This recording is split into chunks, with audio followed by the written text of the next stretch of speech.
name of Allah, the most beneficent, the most merciful.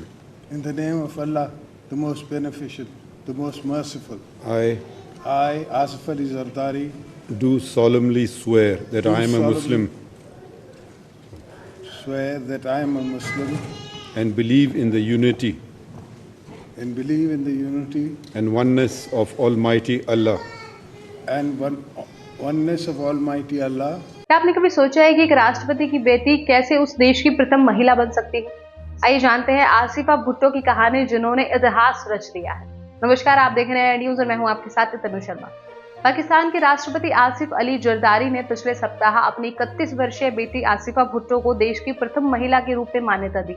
सम्मानित प्रथम महिला का दर्जा राष्ट्रपति की पत्नी को दिया जाता है। हालांकि जरदारी की पत्नी और पूर्व प्रधानमंत्री बेनजीर भुट्टो की 2007 में हत्या कर दी गई थी। उसके बाद उन्होंने पुनर्विवाह नहीं किया और उनके पहले कार्यकाल के दौरान प्रथम महिला का पद भी खाली रहा। 68 वर्षीय जरदारी को रविवार को देश के 14वें राष्ट्रपति के रूप में शपथ दिलाई गई। उनके शपथ ग्रहण समारोह के दौरान जरदारी के साथ उनकी सबसे छोटी बेटी आसिफा थी। राष्ट्रपति आसिफ जरदारी के साथ उनकी सभी अदालती सुनवाइयों में उपस्थिति से लेकर जेल से उनकी रिहाई के लिए संघर्ष करने तक अब पाकिस्तान की प्रथम महिला के रूप में उनके साथ है। बख्तावर भुट्टो जरदारी की यही बड़ी बेटी है। आसिफा भुट्टो की कहानी क्या है, आइए जानते हैं।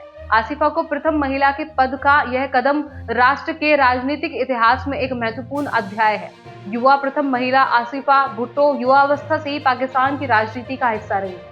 एडिनबर्ग और ऑक्सफोर्ड ब्रुक्स यूनिवर्सिटी के शिक्षित आसिफा देश में पोलियो की बूंद प्राप्त करने वाली पहली महिला पाकिस्तानी लड़की है। इसकी आधिकारिक घोषणा के बाद आसिफा को प्रथम महिला के अनुरूप प्रोटोकॉल और विशेष अधिकार प्रदान किए गए। पाकिस्तान में प्रथम महिलाओं ने ऐतिहासिक रूप से सामाजिक और स्वास्थ्य संबंधित परियोजनाओं की शुरुआत की है। हालांकि आसिफा की दादी नुसरत भुट्टो शफीफ जिया, जो सैन्य तानाशाह जियाउल हक की पत्नी थी, और नहीद मिर्जा, जो इकंदर मिर्जा की पत्नी थी, जैसे हस्तियों ने भी राजनीतिक संलग्नता बनाए रखी है।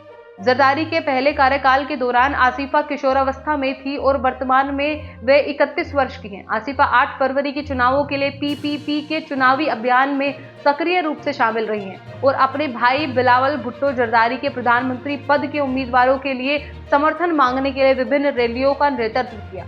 आसिफा ने 30 नवंबर 2020 को मुल्तान में एक पीपीपी रैली में अपनी राजनीतिक शुरुआत की। इस तरह आसिफा भुट्टो का प्रथम महिला के रूप में कार्यकाल पाकिस्तान की राजनीतिक परंपराओं में एक नई दिशा का संकेत देती है। यह न केवल राजनीतिक विरासत के नए अध्याय को खोलेगा, बल्कि यह भी दर्शाता है कि कैसे व्यक्तिगत, राष्ट्रीय और राष्ट्रीय नेतृत्व के बीच संबंध एक देश की राजनीतिक और सामाजिक संरचना को आकार दे सकते हैं। इसके साथ साथ इस रिपोर्ट में बस इतना ही। हमारी अगली वीडियो में हम आपको आसिफा भुट्टो के इस नए रोल के प्रभाव और इसके पाकिस्तान की राजनीति पर प्रभाव का विश्लेषण करेंगे। क्या आसिफा की यह नई भूमिका पाकिस्तान की महिलाओं के लिए एक प्रेरणा बनेगी, या क्या यह देश की राजनीतिक छवि को बदल देगी? इन सवालों के जवाब हम ढूंढेंगे अगली वीडियो में। इसी के साथ साथ इस वीडियो में बस इतना ही। देश और दुनिया की तमाम खबरों के लिए आप बने रहिए एडी न्यूज़ के साथ। नमस्कार।